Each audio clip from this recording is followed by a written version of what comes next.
মন্ডলী আর মিক্স ব্লগের তরফ থেকে আপনাদের সুস্বাগত। আজ আমি একটা গ্রামের দৃশ্য তুলে ধরেছি। দেখুন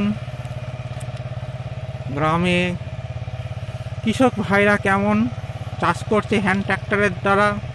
এখানে সম্ভবত সর্ষে পুঁতবে।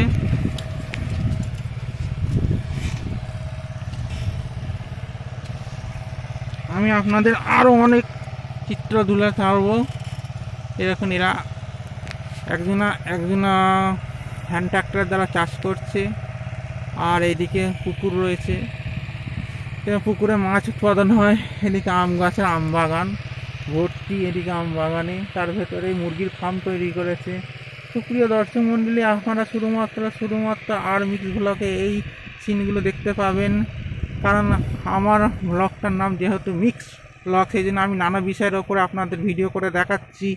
সুপ্রিয় দর্শক, ভিডিওগুলো কেমন লাগছে একটু অবশ্যই জানাবেন কমেন্টসে। সুপ্রিয় দর্শক, সামনে গিয়ে আরও আপনাদের গ্রামের দৃশ্য আরও আপনাদের তুলে ধরছি।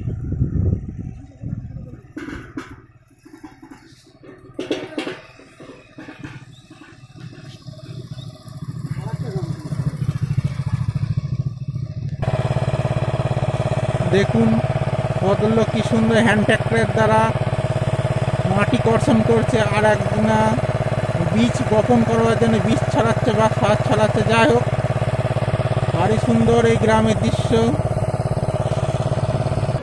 সুপ্রিয় দর্শক, যারা মাঠে চাষ করতে চায় না তারা আম গাছ লাগিয়ে আম বাগান করে দিচ্ছে। দেখুন জমিগুলোকে খামাখা নষ্ট করে দিচ্ছে। নিজস্ব অলসতার জন্যে খাদ্যাভাবের সৃষ্টি হবে আমাদের দেশে, যেমন আমাদের রাজ্যে দেখুন আম বাগান, ছোটো ছোটো আম গাছে চারিদিকে ভর্তি হয়ে গেছে। অর্থাভাবেই হোক, অলসতা কাটার জন্যই হোক, এরা জমিতে আম গাছ লাগিয়ে দিচ্ছে। এ দেখুন চাষযোগ্য জমিতে ঘর নির্মাণ হয়। এবার ভাবুন তাহলে মানুষের টাকার কতটা প্রয়োজন।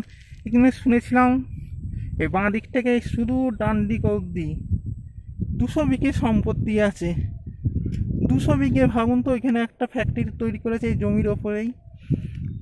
তারা যাদের জমি তারা বিক্রি করে দিয়েছে ফ্যাক্টরির জন্য। এই দেখুন এখনও গাছ কেটে মানে ধান কেটে তোলা হয়ে গেছে, এখনও ওরা কিছু লাগায়নি। খুব সম্ভবত এরপরে এরা সর্ষে গাছ লাগাবে। দেখুন এখানে একটা আম বাগান সৃষ্টি করে আছে, সব আম বাগান তৈরি করে দিচ্ছে। এর ফলে আমাদের খাদ্যাভাবের সৃষ্টি হবে, ধান উৎপাদন হবে না সেরকম রূপে। এই দেখুন কত বড় মাঠ, চাষযোগ্য একটা মাঠ। এই চাষযোগ্য মাঠকেও যদি এরা খারাপ করে ফেলে তাহলে কি আর বলা যাবে। ভারতের পশ্চিমবঙ্গের যে আগামী দিনে দুর্দশা ঘনিয়ে আসছে সে এই চিত্র দেখেই বোঝা যায়। সুপ্রিয় দর্শক মণ্ডলী, আমরা সামনে গিয়ে দেখব আর কি দেখা যায়। এখানে চারিদিকে ঘর নির্মাণ হয়ে যাচ্ছে, ঘর হয়ে গেছে, আম বাগান তৈরি করে দিচ্ছে। সুপ্রিয় দর্শক মণ্ডলী, এই হচ্ছে সেই বিখ্যাত গ্র্যান্ড ট্যাঙ্ক রোড। এই রোডের ধার দিয়ে আমি এসেছি। যদি ব্লগটা ভালো লাগে অবশ্যই লাইক, কমেন্ট আর শেয়ার করে দেবেন, আর অতিরিক্ত ভালো লাগলে চ্যানেলটা সাবস্ক্রাইব করে দেবেন। তো আজকের জন্য এইটুকুনি, ফের আবার দেখা হবে এক নতুন ব্লগে।